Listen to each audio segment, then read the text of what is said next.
There are names that history chooses to remember and names it chooses to forget.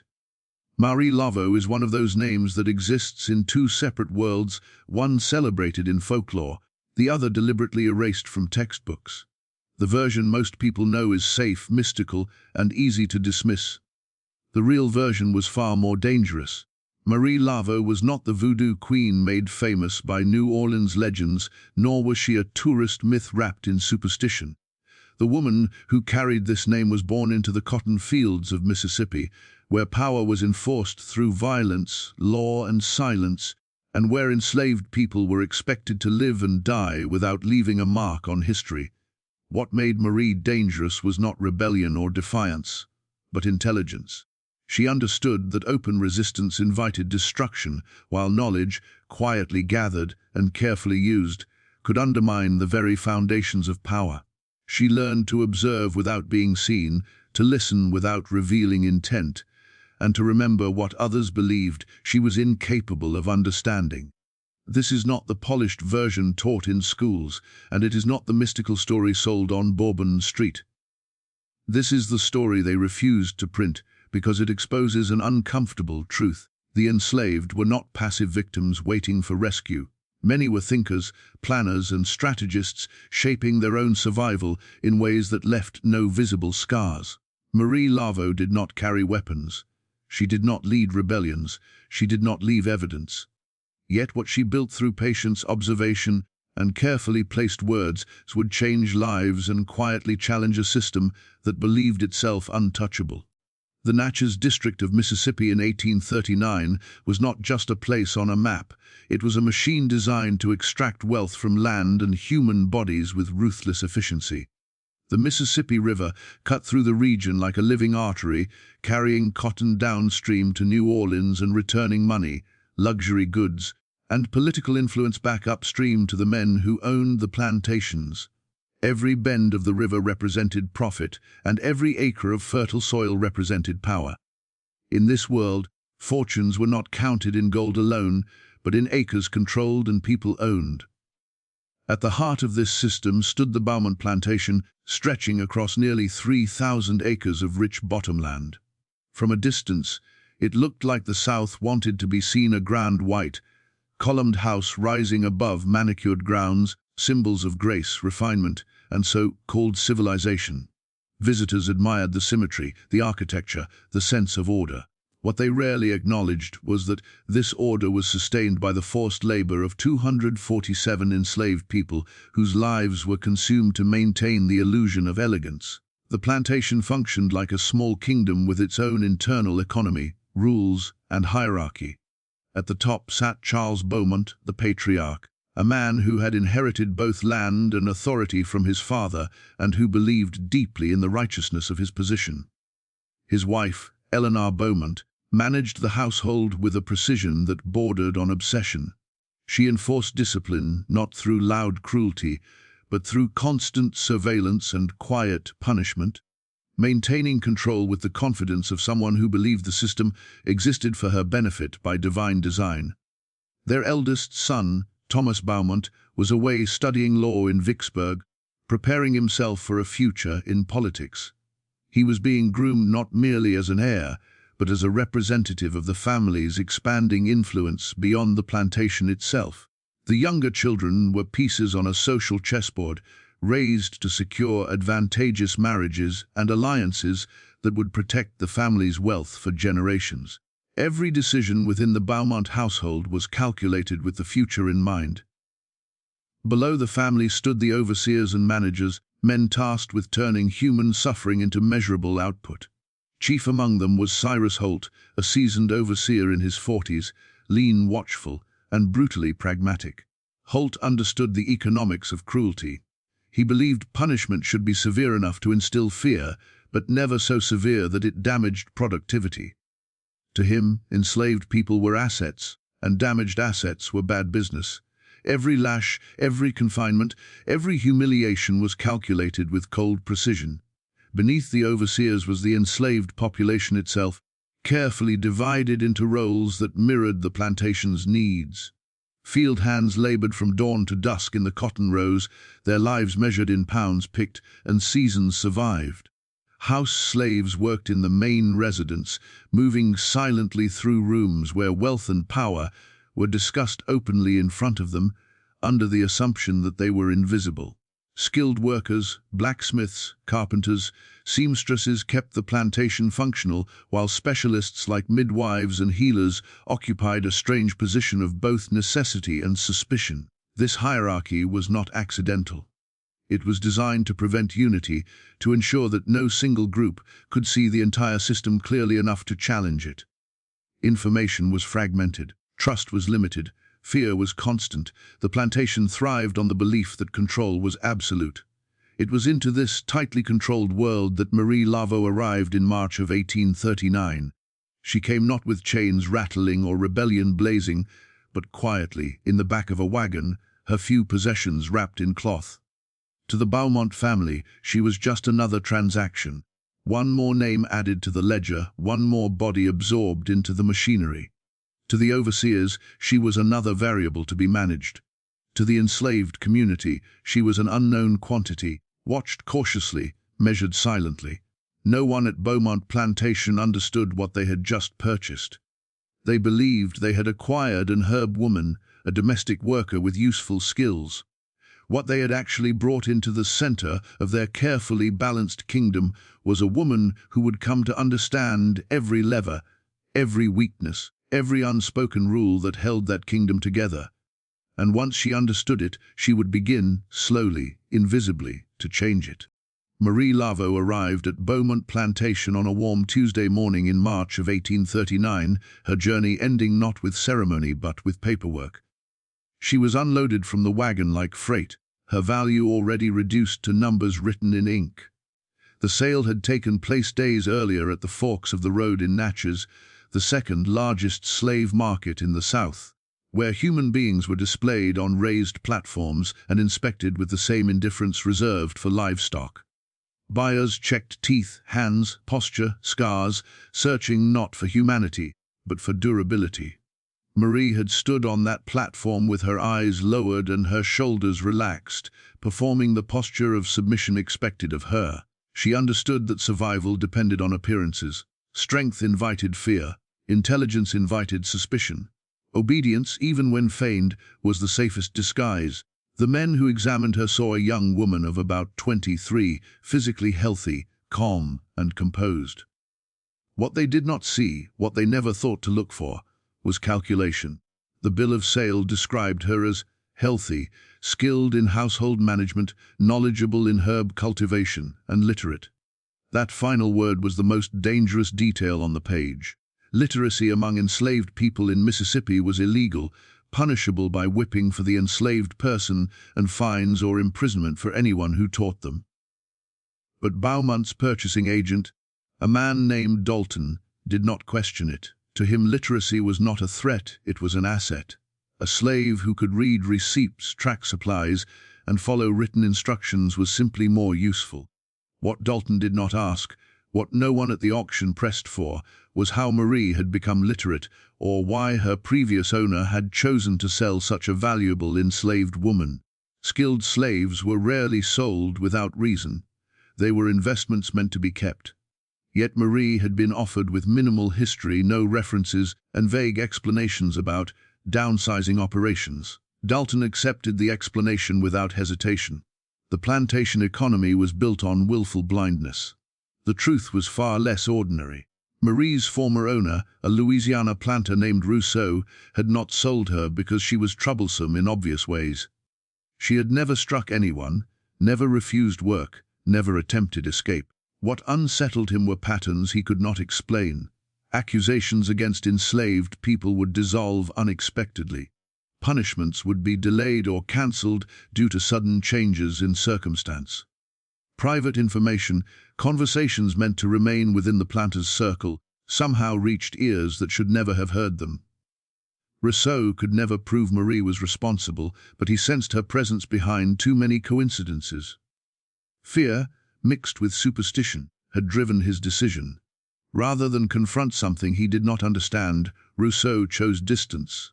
He sold her quietly, accepted less than her true value, and made sure her history remained conveniently incomplete. In the South, uncertainty was often more frightening than open rebellion. When Marie arrived at Beaumont, she was assigned to the domestic cabins behind the main house, a narrow row of wooden structures reserved for enslaved people who worked indoors. It was a marginal improvement over the field quarters. The cabin had a wooden floor instead of packed dirt, and a small window with shutters, but comfort was still a foreign concept. Privacy did not exist. Every sound carried. Every movement was observed. She was placed with 3 other women who represented different threads of the plantation's internal network. Denina, in her 40s, managed the laundry and had spent her entire life on the plantation. She knew schedules, habits, and secrets without ever appearing curious. Rachel worked in the kitchen and had a young child kept in the nursery cabin. Lily, close to Marie's age, was a seamstress whose hands touched nearly every garment worn on the plantation, from slave clothes to the Beaumont family's finest dresses. That first night, Marie spoke very little. She unpacked slowly, arranging her possessions with careful intention. A small wooden box containing needles and thread, a bundle of dried herbs releasing a faint medicinal scent, and a leather-bound journal softened by age and use, wrapped carefully in oilcloth and hidden beneath everything else. That journal was her most dangerous possession, not because of what it openly said, but because of what it concealed. Denina noticed it immediately. Literacy was rare, and written objects carried risk. "You can read?" she asked quietly, not accusing, but cautious. Marie met her gaze and calculated her answer. Too much truth would invite danger. Too much denial would seem false. "I can remember things," she said, "remedies, receipts, what my grandmother taught me. Sometimes I make marks to help myself remember." It was an answer designed to blur lines. Denina understood the intelligence behind it. She nodded slowly and offered a warning disguised as advice. "Best to be careful what people think you know. Holt doesn't like slaves who seem too clever." Marie nodded in return. She already knew. By morning she would begin learning Beaumont Plantation, not as a place but as a system, and systems once understood could be influenced. The next morning, Marie Laveau was taken to meet the woman who would determine her place within Beaumont Plantation's domestic world. Patience, the head cook, ruled the kitchen with an authority that rivaled the overseer's, though her power came not from violence but from necessity. She had worked at Beaumont for more than 30 years and understood something the Beaumont family rarely acknowledge: a plantation could survive a bad harvest, but it could not survive a broken kitchen. Patience studied Marie with a sharp, measuring gaze, the kind that missed nothing. Her hands were thick and scarred from decades of labor, her posture heavy with experience. She did not waste time on pleasantries. "You know herbs?" she asked, getting straight to the point. Marie answered simply and truthfully. Her grandmother had been a healer. She knew which plants eased pain, which lowered fever, which closed wounds. She knew how to prepare poultices, teas, and salves. Most importantly, she knew how to grow them. Patience's interest sharpened. The plantation's herb garden, once tended by an older woman named Martha, had fallen into neglect since her death the previous year. Without proper care, remedies had become scarce, and sick slaves meant lost labor. Patience led Marie behind the kitchen house, where the garden lay choked with weeds and struggling plants. To most people, it looked like a failure. To Marie, it looked like potential. She could see the logic beneath the neglect: the placement of taller plants to cast afternoon shade, the rain barrel positioned to catch runoff from the roof, the soil that only needed attention to become productive again. "I can work with this," Marie said quietly. It was not a boast, it was a statement of certainty. Her duties were set quickly: mornings in the garden, afternoons tending the sick in the quarters, evenings assisting in the kitchen. Sundays free, except in emergencies. The work was relentless, but Marie understood something crucial: this role gave her movement. It gave her access. It gave her legitimate reasons to cross invisible boundaries within the plantation. As Marie restored the herb garden, she did more than cultivate plants. She cultivated awareness, While her hands worked the soil, her mind mapped the rhythms of Beaumont Plantation. She noted who passed through which spaces and at what times. She observed which illnesses were treated quickly and which were ignored. She paid attention to how information traveled, who spoke freely, who whispered, and who remained silent. She learned that Cyrus Holt kept meticulous records in the plantation office. Ledgers tracked cotton yields, tool distribution, punishments, expenses, and profits. Those books were not just paperwork, they were the plantation's nervous system. Anyone who understood them understood how power functioned at Beaumont. She noticed that Thomas Beaumont, when home from Vicksburg, was careless with documents. Legal papers, correspondence, and notes were often left scattered in the library, cleaned by house slaves whom he assumed incapable of understanding their contents. Marie never lingered. She never touched anything. She read quickly, storing fragments of information in her memory, like seeds waiting for the right season. She noticed conversations at the dinner table, business dealings, debts, political alliances, spoken openly in front of enslaved servers treated as furniture. These conversations contained information far more valuable than money. They revealed fears, priorities, and weaknesses. Marie also observed tensions within the overseer hierarchy. Holt's assistants competed for favor, each eager to prove himself indispensable.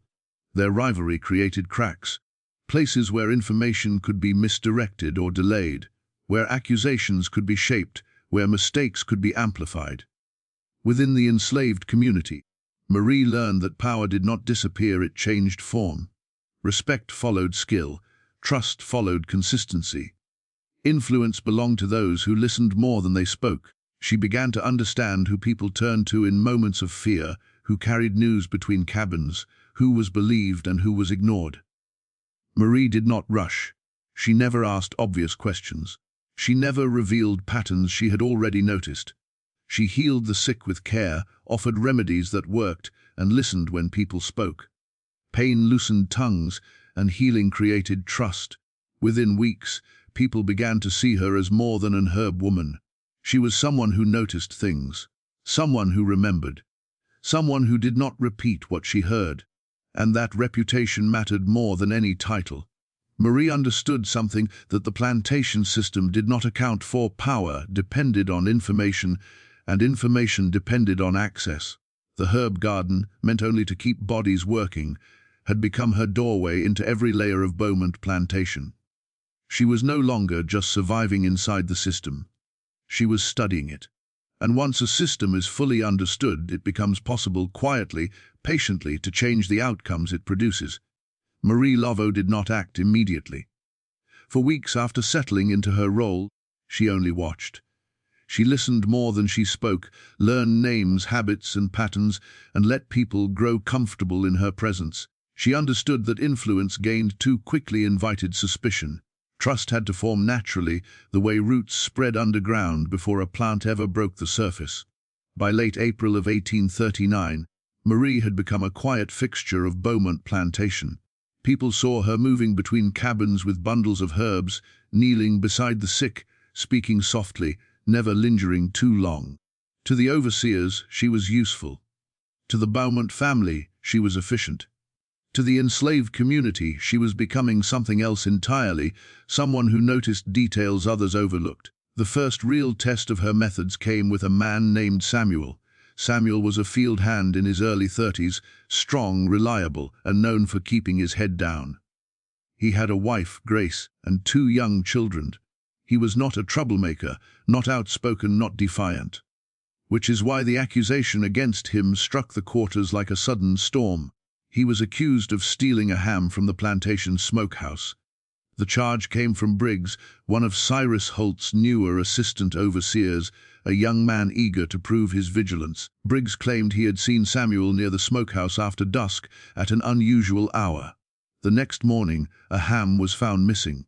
A search followed, and soon a cloth-wrapped piece of meat was discovered buried beneath loose boards near Samuel's cabin. The punishment for theft was clear and well known. 20 lashes administered publicly, sometimes more if the owner wanted to make an example. The purpose was not justice, it was fear. Samuel denied the charge with desperation that frightened even those used to false accusations. He swore he had never been to the smokehouse that evening. He claimed he had no idea how the ham ended up near his cabin. His words meant nothing against physical evidence and the testimony of an overseer. He was locked in the plantation jail to await punishment at the end of the week. That night, Grace came to Marie's cabin long after dark, her face streaked with tears. She spoke in a whisper, terrified of being overheard. "He didn't do it," she said again and again. "Samuel knows better. He wouldn't risk the children. Someone's lying." Marie did not promise to save him. She did not offer comfort she could not guarantee. Instead, she asked questions. Who accused him? Who else saw him near the smokehouse? Where exactly was the ham found? Who had access to that area? Grace answered everything she could. Only Briggs had seen Samuel, no one else. The cabin was unlocked, like all cabins. Anyone could have placed the ham there. Then Marie asked a question that seemed unrelated. "Tell me about Briggs." Grace knew little. He was new, young, always trying to impress Holt, always eager to find problems, no known conflict with Samuel. Marie listened carefully, storing every detail. Over the next 2 days, she began to gather information, but never in a way that looked deliberate. She spoke to people who worked near the smokehouse, casually asking who had been around that evening. She asked about deliveries, schedules, movements. She treated a worker with an injured hand and mentioned Samuel's situation as idle talk. She paid attention to Briggs himself, watching where he went, who he spoke to, how he carried himself. What she discovered did not prove Samuel's innocence outright, but it created something more powerful inside the plantation system: doubt. Briggs had recently received a visitor. A young man on horseback had stayed near the overseer's quarters for 2 nights the week before. Several people had noticed him, though no one knew his name. He left before dawn, heading toward Natchez. Marie also noticed something else. Briggs had been making small errors in the plantation records, cotton weights slightly off, tool counts not matching inventories. Nothing dramatic. Nothing Holt had noticed yet, but enough to suggest carelessness. And then she heard a name whispered in an unrelated conversation: James Holt. Cyrus Holt's nephew, a young man trying unsuccessfully to secure a position as an overseer. Hungry, ambitious, willing to do favors. Marie did not accuse. She did not connect the dots aloud. She simply began to plant questions. She mentioned to Patience, while working in the kitchen, that she had seen a visitor near the overseer's quarters carrying something wrapped in cloth early one morning. "Probably nothing," she said. "Just curious." Patience mentioned it to Denina. Denina confirmed a visitor had stayed there. Denina mentioned it, casually, to Mrs. Beaumont while doing laundry. Mrs. Beaumont mentioned it to her husband that evening, framed as nothing more than an odd detail. Charles Beaumont asked Holt about the visit the next day. Holt admitted his nephew had passed through briefly. He had not mentioned it because it seemed unimportant. But now Beaumont wondered why it hadn't been mentioned. Meanwhile, Marie quietly worked another angle. While treating the plantation bookkeeper for rheumatism, she mentioned confusion about numbers she had overheard, cotton yields that didn't match the records she had glimpsed. She framed it as ignorance, not accusation. The bookkeeper checked. He found discrepancies. Now Briggs' credibility was weakening. Finally, Marie ensured one last piece of information reached the right ears. The smokehouse inventory was checked again. This time, it revealed that 3 hams were missing, not 1. The ham found near Samuel's cabin was examined more closely. It had been cut with a finer blade than those issued to enslaved workers. The certainty of Samuel's guilt collapsed under the weight of contradictions. Beaumont could not proceed with punishment when doubt threatened the plantation's image of control. Samuel was released. Briggs was reprimanded. Holt was warned to supervise more closely. Marie returned to her garden as if nothing had happened. But in the quarters, something changed. People understood, not loudly, not openly, that Marie Laveau had touched the machinery of power and made it shift. They did not speak her name with praise. They spoke it with careful respect, because they now knew something dangerous. The system was not unbreakable, and Marie knew how to bend it. After Samuel's release, nothing visibly changed at Beaumont Plantation. The fields were still worked. The bells still rang. The overseers still shouted. To anyone watching from the outside, the system appeared untouched. But beneath that surface, something subtle had shifted.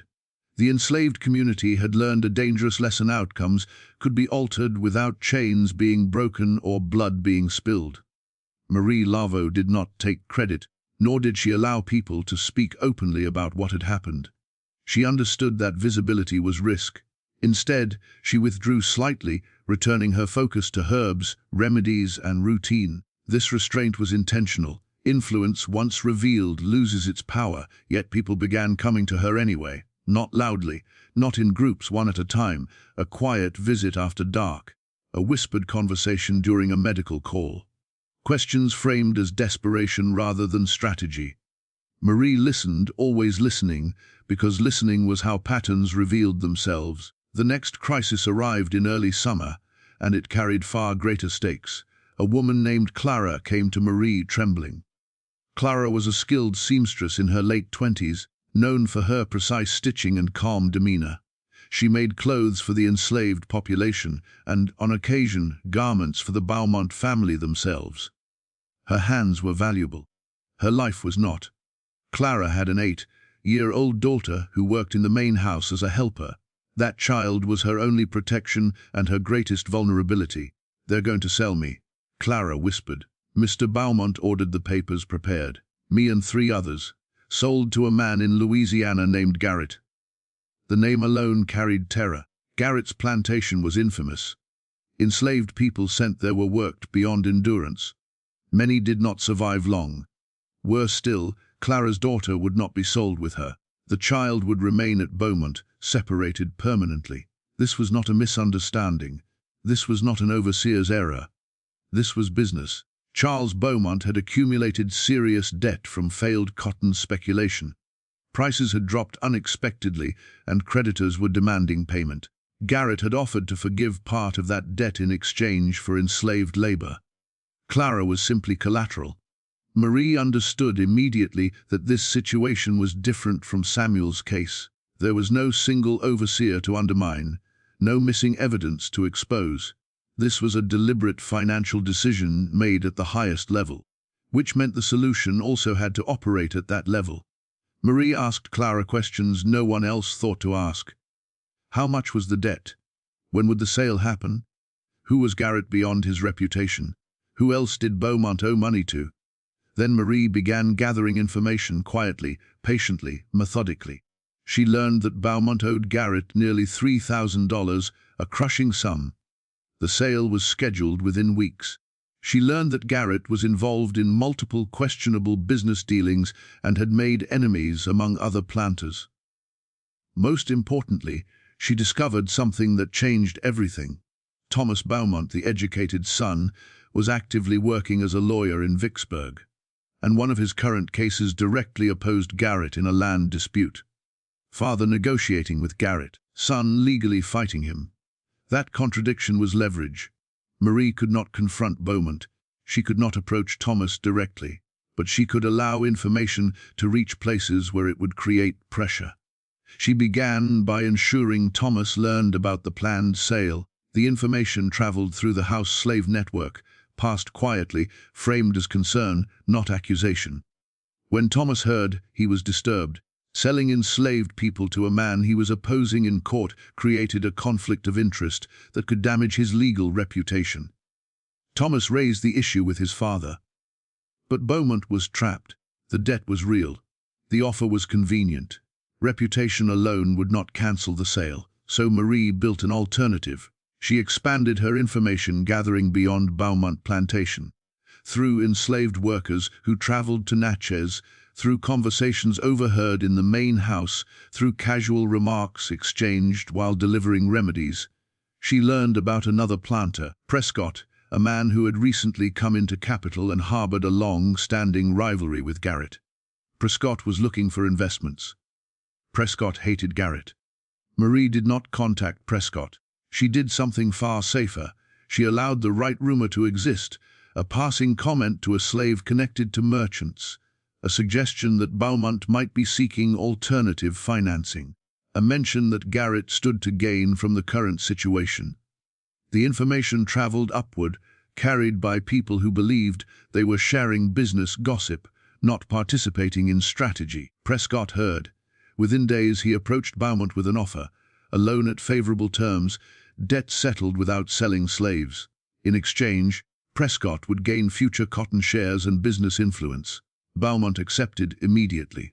The sale was cancelled. Clara stayed. Her daughter stayed. No announcement was made, no explanation given. It appeared to be nothing more than fortunate timing and business negotiation. But within the quarters, the truth was understood. Marie Laveau had just altered a financial outcome involving thousands of dollars and powerful white men without speaking directly to a single one of them. From that moment on, people no longer came to Marie only in emergencies. They came with problems they believed were impossible. False accusations, threatened separations, abusive overseers, marriages forbidden out of spite. Marie never promised solutions. She promised attention. She asked questions that felt irrelevant. Who spoke first? Who benefited? Who had something to lose? What debts existed beneath the surface? Then she planted information and waited. Each success deepened her influence. Each intervention strengthened the invisible network forming around her. People began watching more closely, remembering more carefully, speaking with purpose instead of fear. But power, even subtle power, never goes unnoticed forever. And Cyrus Holt had been watching. By the autumn of 1840, Marie Laveau had become something the plantation system was never designed to handle. She was not loud. She did not challenge authority openly. She did not organize meetings or whisper rebellion in the dark. And yet, outcomes kept changing around her. Accusations dissolved, sales were cancelled, overseers lost credibility, families remained intact when they should not have. To the enslaved community, Marie was becoming a quiet center of gravity. People did not speak her name openly, but they understood her presence. They knew that before going to her, they should observe more carefully, remember more clearly, and speak with precision. She was not just helping people, she was teaching them how to think. To Cyrus Holt, this was deeply unsettling. Holt had worked on plantations across Mississippi and Louisiana for more than 15 years. He understood rebellion. He understood violence. He knew how to detect escape plans, stolen tools, secret meetings, and weapons hidden beneath floorboards. But Marie Laveau did not fit any of those patterns. There were no gatherings, no sudden movements at night, no signs of open resistance. Instead, there were coincidences, too many of them. Holt began watching Marie more closely. He tracked her movements, noted who spoke to her, paid attention to what happened after those conversations. Again and again, he noticed the same thing. Marie was never at the center of trouble, but she was always near the edges of it. Present before things shifted, absent when questions were asked. Suspicion does not require proof, and Holt's suspicion grew. He spoke quietly with other overseers, asking if they had noticed anything unusual about the herb woman. Some dismissed him. Others admitted they had wondered how she always seemed to know things. Holt searched her cabin when she was away. He found nothing that justified punishment, no weapons, no letters, no stolen goods. Marie, sensing the danger, adjusted. She intervened less often. She became slower, more selective. She allowed smaller injustices to pass untouched if the risk was too high. And she began something more subtle still. She cultivated an image of simplicity. She spoke of folk beliefs. She occasionally pretended confusion about matters she understood perfectly. She presented herself as skilled with plants, but naive about power. It worked. Partially. Holt remained suspicious, but without evidence he could not act. Then came the case Marie could not ignore. Thomas Beaumont, the eldest son, had married Catherine Hartwell earlier that year. The union had strengthened the Beaumont family's social and financial position. The Hartwells were influential, banking, politics, trade. Thomas's future depended on that marriage. But when Thomas visited the plantation, his behavior changed. He began paying attention to Ruth, a 16-year-old girl who worked in the kitchen as a helper. Ruth was quiet, careful, trained to be invisible. But Thomas noticed her. He found excuses to be near her, spoke to her unnecessarily, touched her arm or shoulder under the guise of casual familiarity. Ruth's mother, Hannah, saw it immediately. She knew what such attention meant. She knew her daughter had no protection. Refusal would mean punishment. Objection would mean sale. Silence was the only shield she had, and it was a fragile one. Late one night, Hannah came to Marie shaking with fear. "Hay's watching her," she whispered. "It's only a matter of time." Marie understood the danger instantly. This was not an overseer abusing power. This was the planter's son, educated, connected, protected. Any accusation would be dismissed. Any resistance would be crushed. And yet, doing nothing would mean destruction for Ruth. Marie listened. Then she asked for everything. Thomas's habits, his ambitions, his debts, his marriage, his weaknesses. Over the next week, Marie pieced together a detailed portrait. Thomas was ambitious, desperate to enter politics, dependent on his in-law's approval. His marriage was strategic, not romantic. His reputation was his most valuable asset. And his mother-in-law was watching him closely, already suspicious of his character. Marie found her leverage. She could not accuse Thomas. She could not warn his wife. But she could ensure that risk surrounded him. First, she quietly rearranged Ruth's work schedule through patience, ensuring Ruth was never alone. This bought time, but not safety. Next, Marie began planting concern into the planter class social network.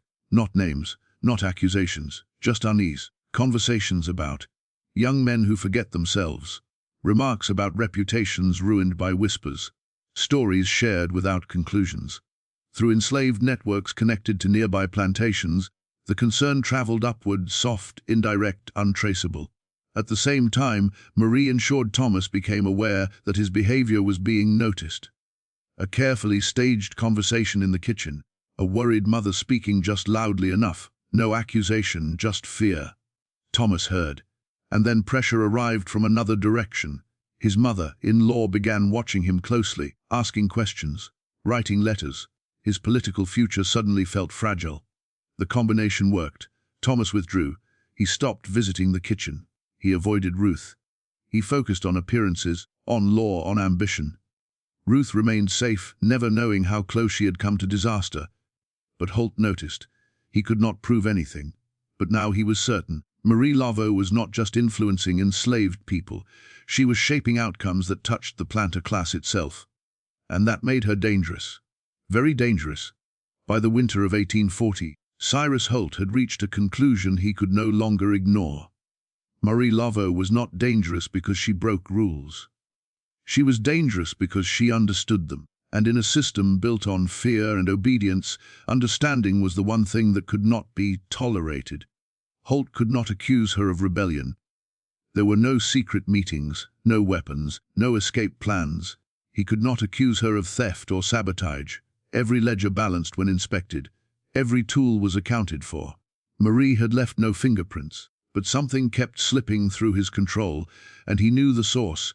So Holt reached for an older weapon, one that required no proof. He accused Marie of witchcraft. In the South, such accusations carried weight. They fed the deep fear of unseen influence, of slaves possessing power that could not be controlled by whips or law. Witchcraft accusations were vague by design.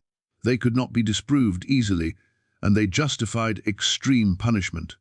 Marie was brought to the main house on a cold November morning and made to stand in the library, surrounded by shelves of books that symbolized the knowledge enslaved people were forbidden to touch. Charles Beaumont listened as Holt laid out his case, coincidences, patterns, outcomes that could not be natural. He spoke of Marie's influence, of people changing after speaking to her, of events shifting in ways that undermined authority. Marie kept her eyes lowered. She had expected this moment. When Beaumont asked her to speak, she did not deny intelligence. She denied threat. She described herself as an herb woman, a healer taught by her grandmother. She spoke of listening as part of healing, of remedies for bodies and words for troubled minds. She framed every action as care, not control. Then came the most dangerous question of all. Do you read and write? Marie answered carefully. She admitted limited literacy, learned under a previous owner for practical use. She emphasized obedience. She emphasized usefulness. She emphasized restraint. Beaumont then revealed her journal. Someone had searched her cabin. The room went silent as he opened it. Page after page of plant notes, remedies, and observations written in coded language. To Holt, it looked suspicious. To Beaumont, it looked practical. Gardening metaphors, medical records. Nothing overt, nothing criminal. Beaumont closed the journal. He found no proof of witchcraft, no proof of rebellion. And in that moment, Marie survived not because the system became just, but because it remained greedy. She was too valuable to destroy without certainty. Beaumont dismissed the charge. But he warned her, she was being watched. Marie understood what that meant. Her work at Beaumont was finished. She could no longer operate freely. The boundaries had closed. Over the next few years, she adapted again. She trained others quietly. She spread her methods, how to observe, how to gather information, how to influence without exposure. She built something that could survive without her. Then, in 1845, Holt finally found evidence. A courier named Benjamin was caught with a coded letter, information about slave sales and plantation finances. Under pressure, Benjamin admitted the information came from Marie. It was enough, too much to ignore. Marie was arrested and held in the plantation jail. The quarters fell silent with fear. But Marie had prepared for this too. From her cell, she sent one final message through the network to Thomas Beaumont. The message contained valuable legal information that could win him a stalled court case. In exchange, Marie asked for one thing, not mercy, but removal. Thomas understood the deal immediately. Marie was too intelligent to keep, too dangerous to punish publicly, so a quieter solution was chosen. Marie was sold to New Orleans. In 1845, she arrived in a city unlike Mississippi, a city with free people of color, legal complexity, and space to maneuver. A free black woman named Helen purchased her with one purpose: to help Marie eventually buy her freedom. And she did. By 1847, Marie Laveau was free, but she did not disappear. She became a healer, an organizer, a strategist. She documented her methods. She helped others navigate manumission. She taught people how power really worked. Over decades, she quietly facilitated the freedom of hundreds. When she died in 1881, history chose to forget her. Her story was too dangerous, because it proved something the system never wanted to acknowledge, that the enslaved were not helpless. That resistance did not always roar. That intelligence could dismantle oppression without ever announcing itself. Marie Laveau did not burn the master's house. She unlocked it, silently, patiently, until it could no longer stand. And that is why her story was erased. Not because it was false, but because it was true.